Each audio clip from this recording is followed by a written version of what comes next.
우리는 지난주까지 계속해서 이스라엘 분열 왕국의 역사를 살펴보았습니다. 지난주에는 남유다의 스바냐 선지자를 나눴습니다. 스바냐는 남유다의 16대 왕 요시야 시대에 활동한 선지자가 됩니다. 요시야 왕은 이스라엘 역사 가운데 가장 신앙에 좋은 왕으로 평가받는 왕입니다. 성경 모세의 모든 율법에 따라 여호와께 돌이킨 왕은 요시야 전에도 후에도 없다라고 그렇게 기록합니다. 하지만 안타깝게도 요시야의 이런 좋은 신앙은 다음 세대까지, 자손들까지 이어지지 않습니다. 그래서 하나님은 스바냐 선지자를 통해 장차 임할 심판 여호와의 날을 선포하게 하십니다.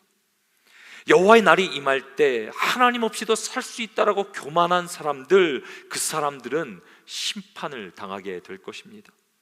하지만 여호와의 날에 겸손하게 하나님의 완전한 공의와 사랑으로 오신 예수 그리스도를 믿는 사람들은 심판에서 숨겨져 구원을 얻게 될 것입니다.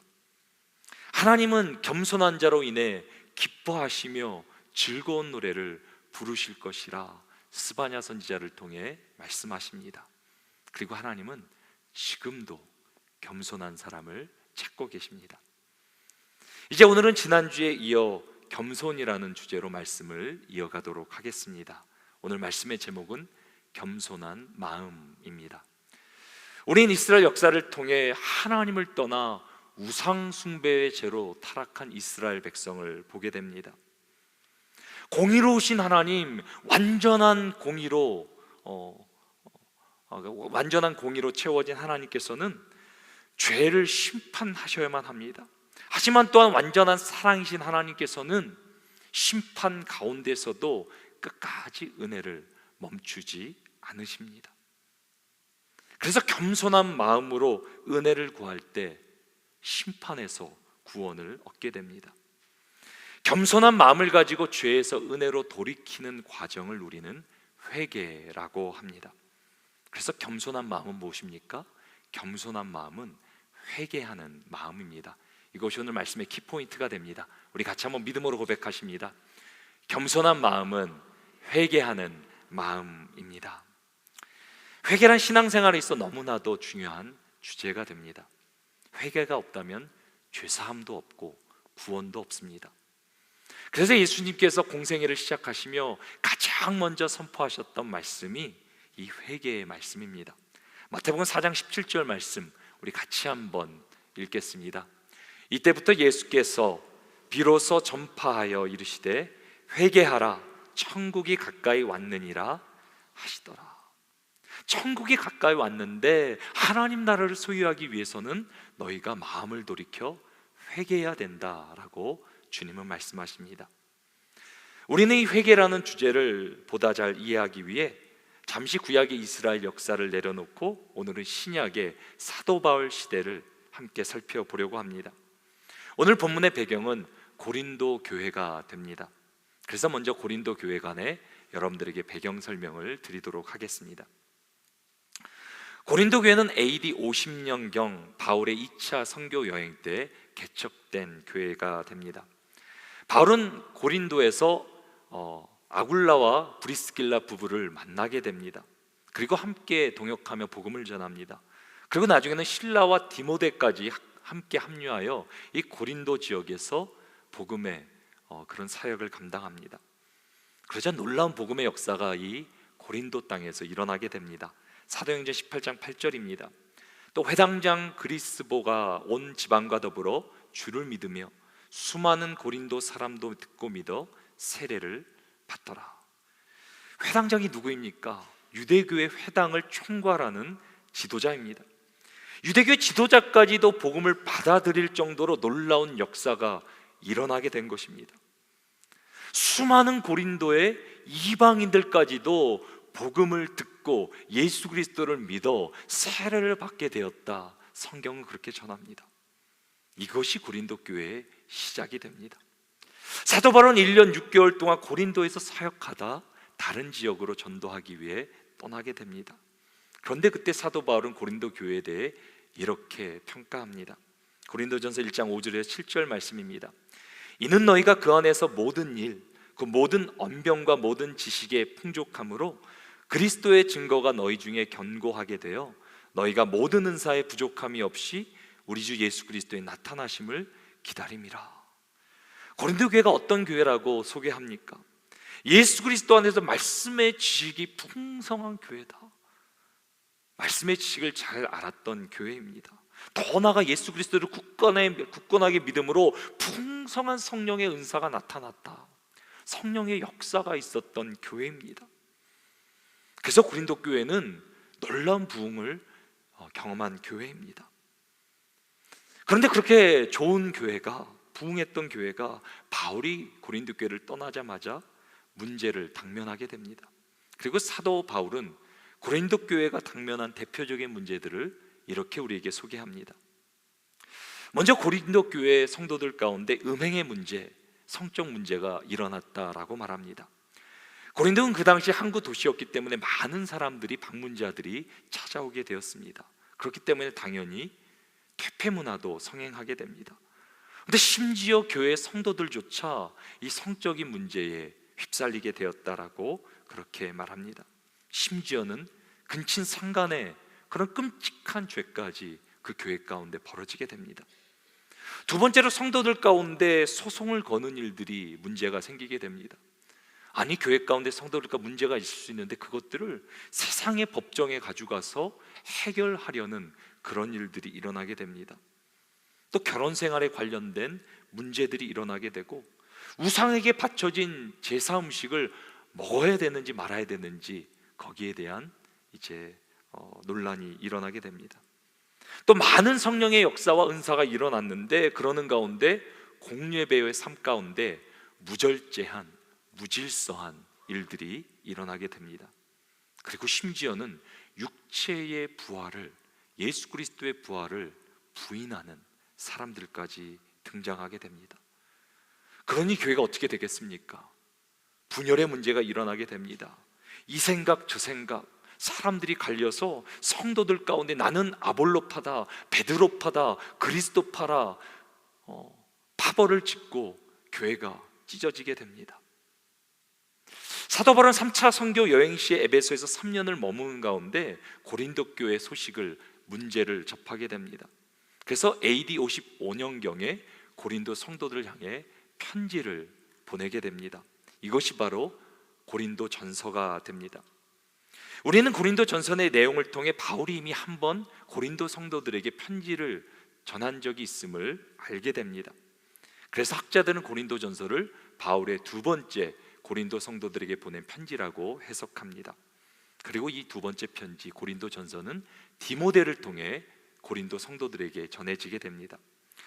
고린도 전서 이후 바울은 디도를 통해 세 번째 편지를 보내게 됩니다. 지금은 남아있지 않지만 학자들은 이 편지를 tearful letter, 눈물의 편지라고 그렇게 말합니다. 바울은 잘못된 고린도 성도들의 신앙을 바로잡기 위해 눈물로 편지를 쓰는데 그 편지 안에는 엄중한 책망의 메시지들이 담겨져 있다고 우리는 믿고 있습니다. 근데 편지를 이제 전해주고 디도가 돌아와야 되는데 돌아오지 않는 거예요. 그 당시에 전화가 있습니까? 인터넷이 있습니까? 디도가 돌아오지 않자 사도 바울이 얼마나 걱정이 되었겠습니까? 혹시 문제라고 생겼나? 사고라다 일어났나? 고린도 성도들이 편지를 받고 상처나 어떤 오해가 생기지는 않았나? 걱정하게 됩니다. 바울은 편지를 보낸 것까지 후회했다라고 고백합니다.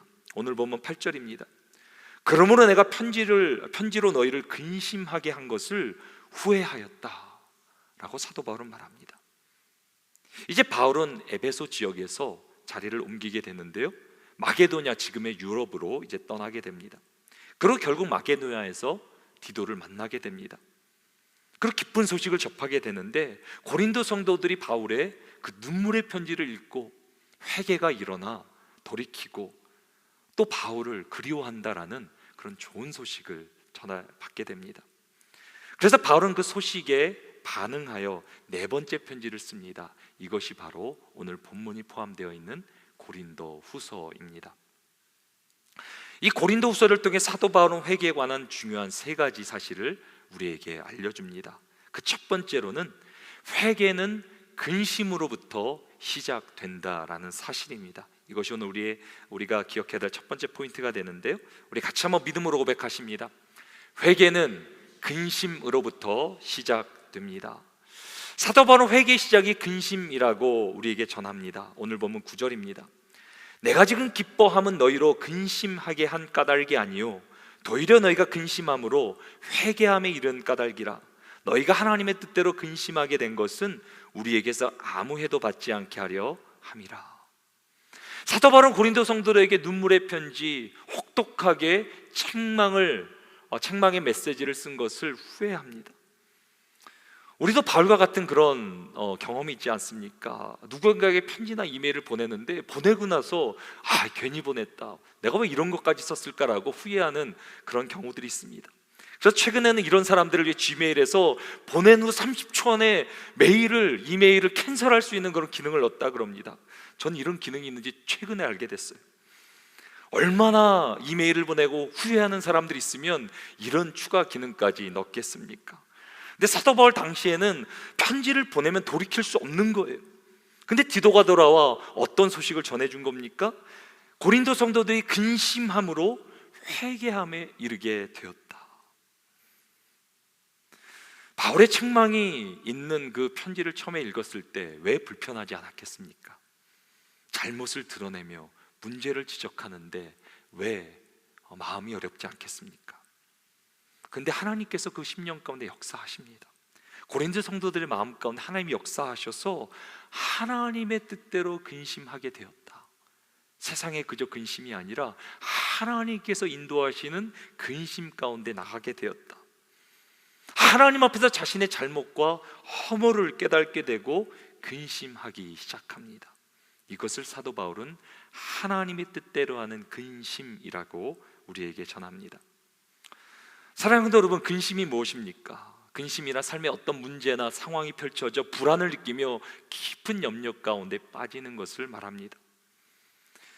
모든 사람에게는 근심이 찾아옵니다. 근심이 없는 사람은 한 사람도 없습니다. 근데 근심에는 두 가지 종류가 있음을 우린 기억해야 됩니다. 세상 근심과 하나님의 뜻대로 하는 근심입니다. 먼저는 세상 근심입니다. 세상 근심은 세상을 살아가는 모든 사람들이 예외 없이 경험하는 근심입니다. 가정에 대한 근심, 자녀에 대한 근심, 우리의 건강, 우리의 비즈니스, 미래에 관한 근심, 우리 모두는 근심을 가지고 살아갑니다. 하지만 사도 바울은 근심의 두 번째 종류가 있음을 우리에게 알려주고 있습니다. 바로 하나님의 뜻대로 하는 근심입니다. 하나님의 뜻대로 하는 근심이란 하나님의 뜻을 구하며 하는 근심을 말합니다. 우리가 세상에서 근심을 피할 수는 없습니다. 하지만 그 근심을 하나님께 올려드리며 그 근심의 중심에 하나님을 주인으로 모시는 것입니다. 그래서 성경은 베드로전서 5장 6절과 7절에 이렇게 기록합니다. 우리 같이 한번 읽어보겠습니다. 하나님의 능하신 손 아래서 겸손하라. 때가 되면 너희를 높이시리라. 너희 염려를 다 주께 맡기라. 이는 그가 너희를 돌보심이라. 우리가 근심을 만나고 염려가 일어날 때 어떻게 해야 됩니까? 하나님의 능하신 손, 그것을 기억하고 겸손하라. 나의 힘, 나의 것으로 그 문제를 해결하려고 그러는 것이 아니라 하나님을 기억하고 그분께 나아가라, 겸손하라. 그러면 어떻게 하십니까? 너희 염려를 다 주께 맡기면 그가 너희를 돌보실 것이다. 저는 이것이 얼마나 위로가 되는지 몰라요. 세상의 문제를, 염려를, 근심을 우리가 어찌다 감당할 수 있겠습니까? 그러다가 병나지요, 쓰러지지요. 현대병의 많은 부분들이 이 근심에서, 스트레스에서 오는 거 아닙니까? 근데 오늘 말씀은 참 귀한 말씀이에요. 너희 염려를 다 주께 맡기라. 원어로 보면 Cast your cares, 하나님께 던지라 그래요. 던지라. 근심과 염려를 내가 품는 것이 아니라 하나님께 던질 때 하나님께서 우리를 돌보아 주신다라고 말씀하십니다. 사랑하는 성도 여러분, 여러분들의 삶에도 분명히 근심이, 걱정이 있으실 것입니다. 근데 그 근심을 하나님께 한번 올려드리지 않겠습니까? 내가 그저 끙끙대고 고민하는 것이 아니라 하나님, 내 삶 가운데, 내 근심 가운데, 내 걱정 가운데, 내 문제 가운데 오시옵소서. 하나님, 나를 다스려 주옵소서. 그렇게 우리가 하나님을 인바이트할 때, 초청할 때 하나님께서 우리를 돌봐주시며 인도해 주시는 줄 믿으시기 바랍니다. 이것이 복음이에요. 이것이 성경의 메시지예요. 그리고 하나님의 뜻대로 근심을 통해 하나님 앞으로 돌이키는 과정이 회개입니다.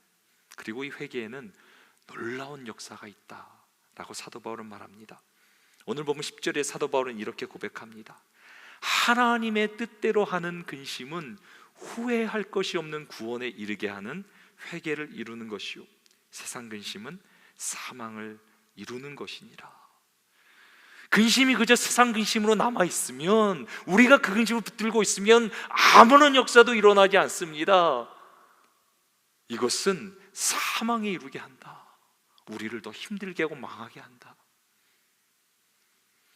근데 하나님의 뜻대로 하는 근심은 무엇입니까? 우리를 하나님께 돌이키게 하는 회개의 역사로 이어진다라고 말합니다. 그저 이제 우리의 것이 아니라 하나님께로 우리의 심령을 돌이켜 하나님으로 역사하게 한다라고 성경은 말합니다. 이 고린도후서 7장 10절이 참 재밌는 게, 후회할 것이 없는 구원. 자신은 편지를 보낸 걸 후회했지만 하나님께 맡기면 후회할 일이 없다. 하나님께서 모든 걸 책임져 주신다라고 말씀하고 있는 거예요. 이 회개라는 것, 하나님께 돌이킨다는 것은 우리를 구원에 이르게 한다라고 사도 바울은 말합니다. 이것이 우리가 기억해야 될 두 번째 포인트가 됩니다. 우리 같이 한번 믿음으로 고백하십니다. 회개는 구원에 이르게 합니다. 회개는 놀라운 구원의 역사, 하나님을 일하시게 하는 비결이 됩니다. 예수님께서 그래서 세상 가운데 천국이 왔다, 하나님이 통치하신다, 하나님의 나라를 소유하라, 회개하라 라고 말씀하십니다. 그런데 어떻게 회개가 구원에 이르게 합니까?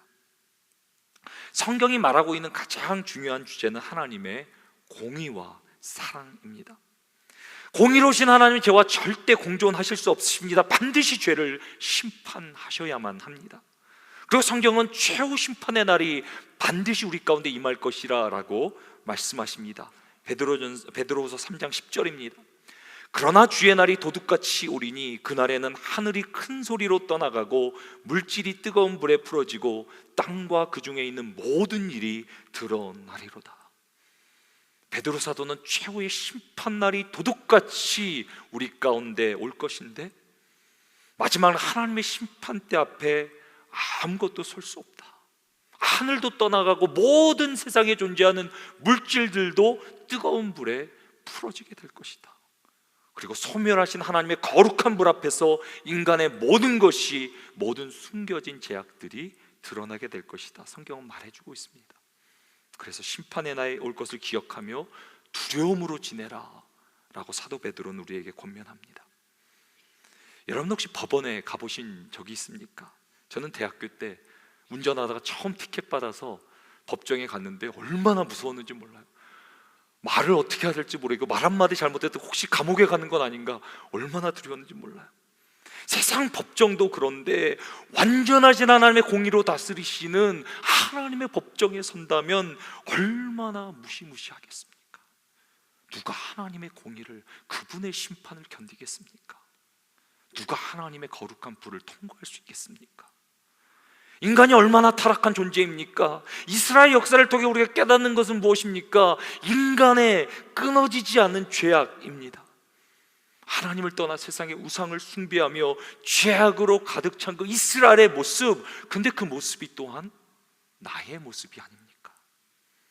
지금도 우리 안에는 죄의 성질이 있어 우리를 괴롭게 하는 건 아닙니까? 이런 자신의 모습을 바라보며 사도 바울은 이렇게 절규하며 외치지 않습니까? 오라 나는 공고한 사람이로다. 이 사망의 몸, 죽어져야 되고 멸망할 몸에서 누가 나를 구원하랴 라고 사도 바울까지 외치는데, 그분이 그렇게 고백했다면 우리는 얼마나 더 악한 존재이겠습니까?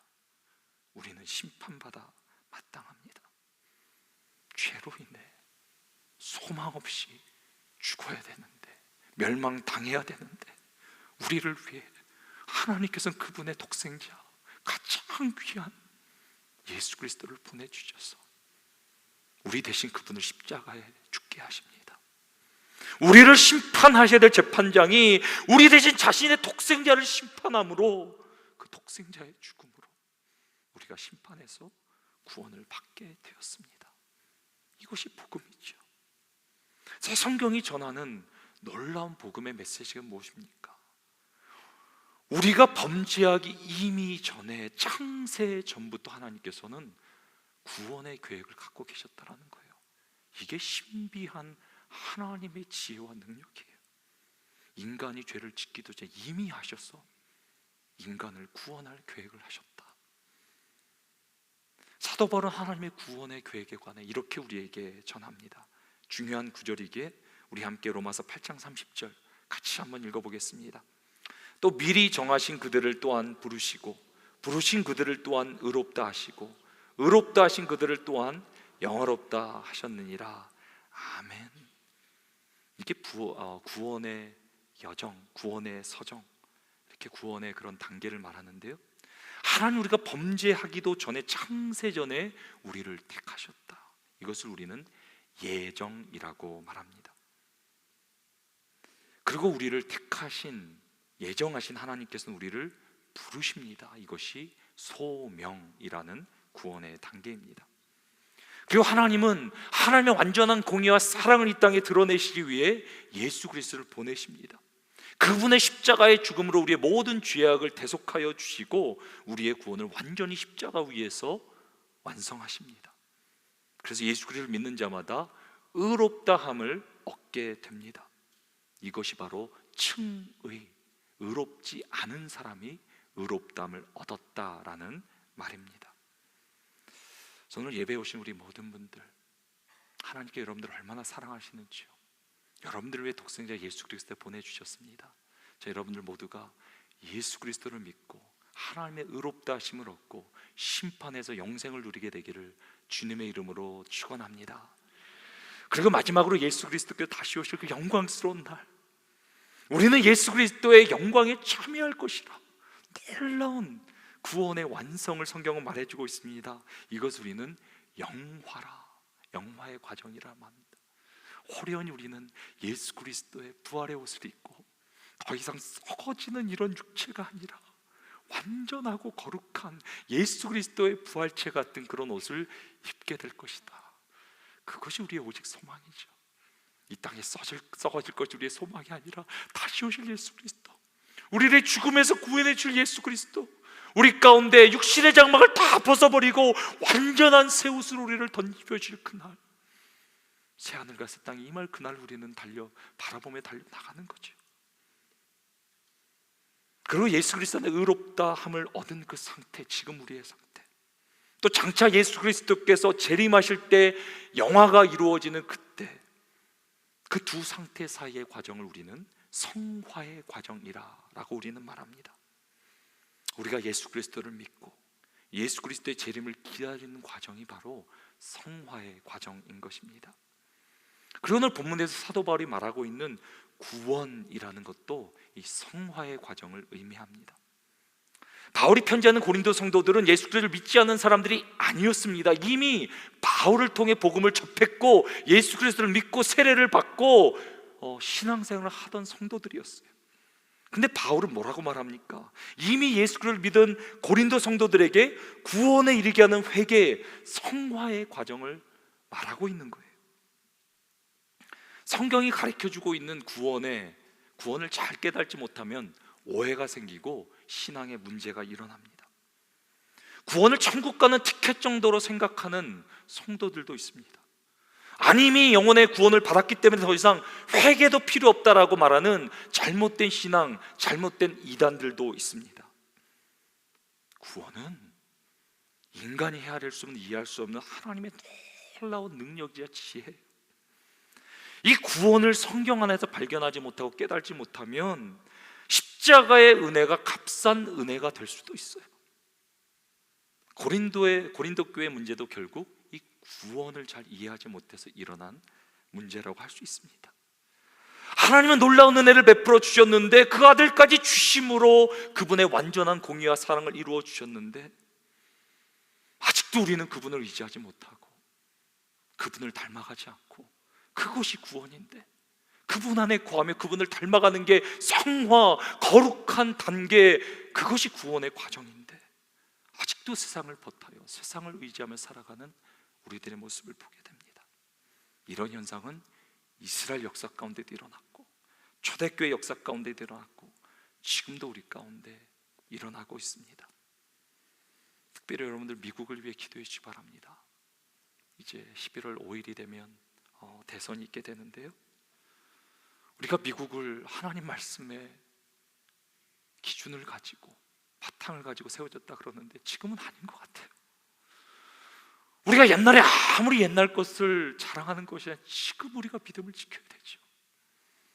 특별히 우리 충현성교회 성도들도요, 내가 구원받았지가 아니라 내가 지금도 그 구원을 살아내야지요. 구원받은 백성이라면 예수 그리스도 닮아가야지요. 그것이 상실되면 이미 타락한 거죠. 또 한국을 위해 기도해 주시기 바랍니다. 어제 한국에서 100만이 넘는 성도들이 한국의 잘못된 그런 방향을 바로잡고자 기도의 몸을 모였어요. 참 감사해요. 필요한 거예요. 그러나 제가 또 기도하는 것은 이런 것이 세상의 세력이나 힘으로 비춰지지 않기를 바라요.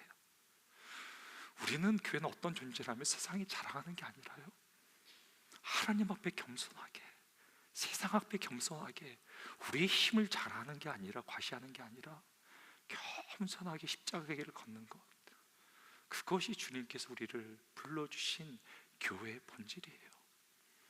저는 우리 한국교회가 잘했다고 생각해요. 다음 세대를 위해서 좋은 선택했다고 생각하지만 이것조차도 세상에 어떤 권력으로 힘으로 비춰진다면 우리가 잘못한 거예요.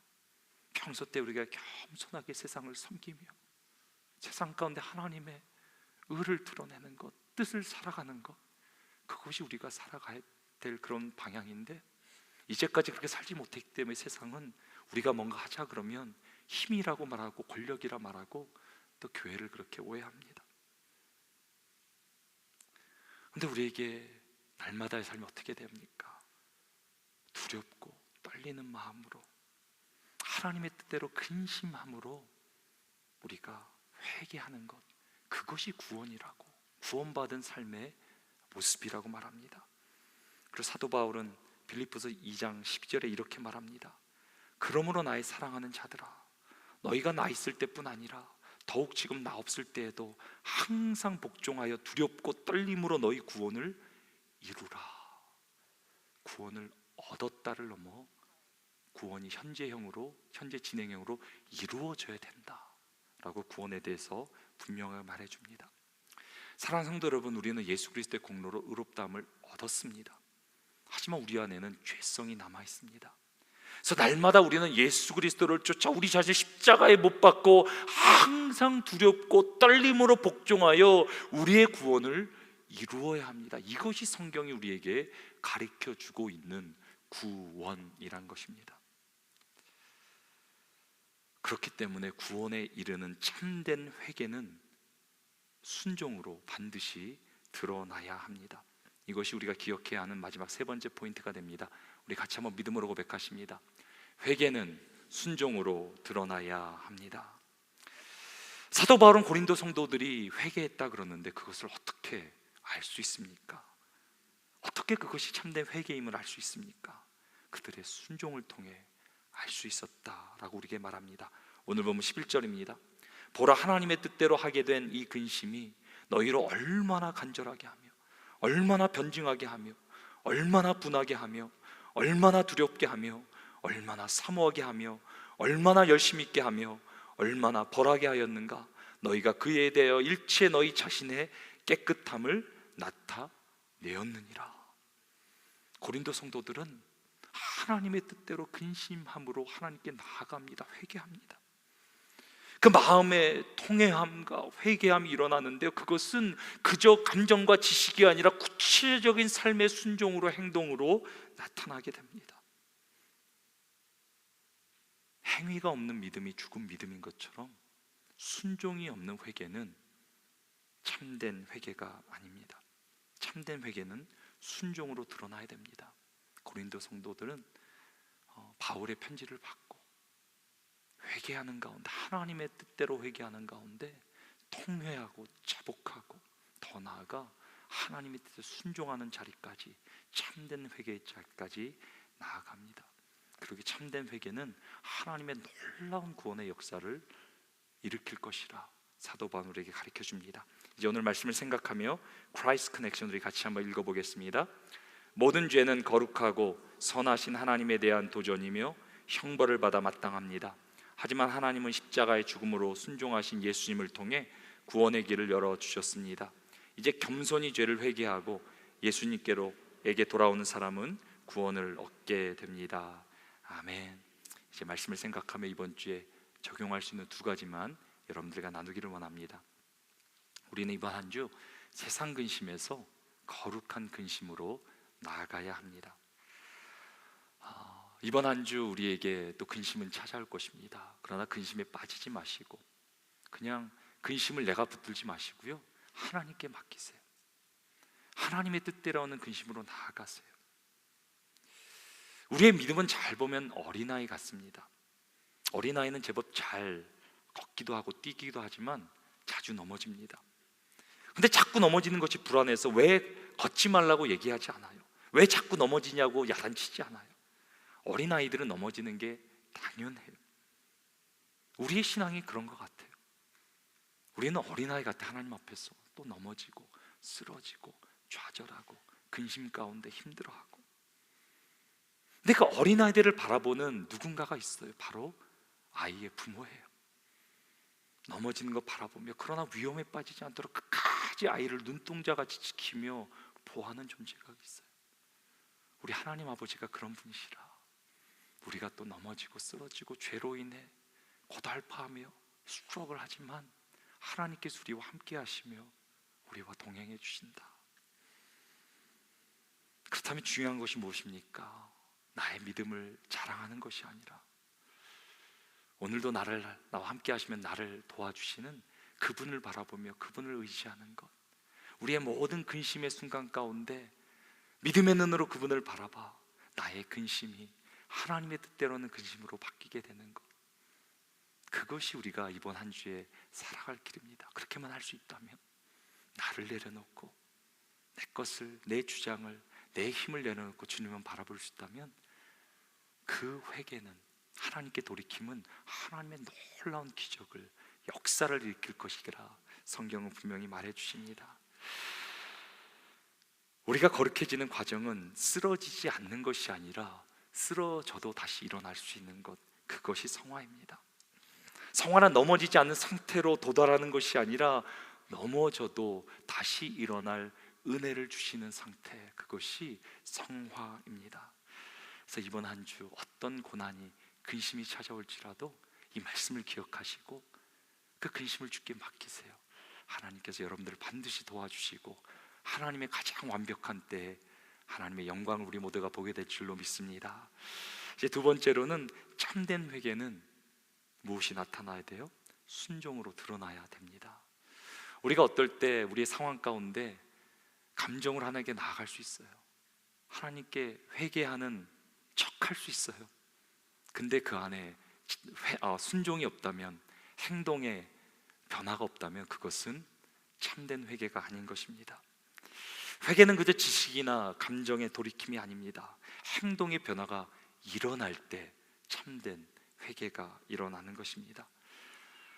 이번 한 주 작은 순종이라도 한번 여러분들 해보시기 바랍니다. 우리가 가스펠 프로젝트로 말씀을 읽게 되는데요, 여러분들 그 읽는 가운데 여러분들 순종해 보세요. 작은 것이라 하나라도 그저 읽고 지나치는 것이 아니라, 그저 감정으로 감동받는 게 아니라 하나님 나에게 말씀하시면 내가 순종하겠습니다. 순종할 때 회개가 일어나고 역사가 일어나요. 특별히 우리가 이제 11월 5일 날 있을 대선을 우리가 위해 기도합니다. 그저 내가 나라를 위한다, 나라를 이렇게 사랑한다 말하지 마시고요, 정말 시간을 쪼개 기도하세요. 기도하세요. 순종하세요. 우리가 행동으로 드러낼 때 하나님께서 그 가운데 역사하시고 우리를 통해 하나님께서 알지 못하는 놀라운 역사, 하나님께서 정말 하나님의 정말 부흥을, 인간으로 헤아릴 수 없는 하나님의 놀라운 역사를 우리를 통해 이루어 질 줄로 믿습니다. 여러분, 한 주 동안 이 말씀 붙들고 근심 가운데서도 하나님 붙들고 그분 안에 거하다가 하나님 주시는 놀라운 정말 역사를, 기적을, 그분의 영광을 누리시는 한 주 되기를 주님의 이름으로 축원합니다.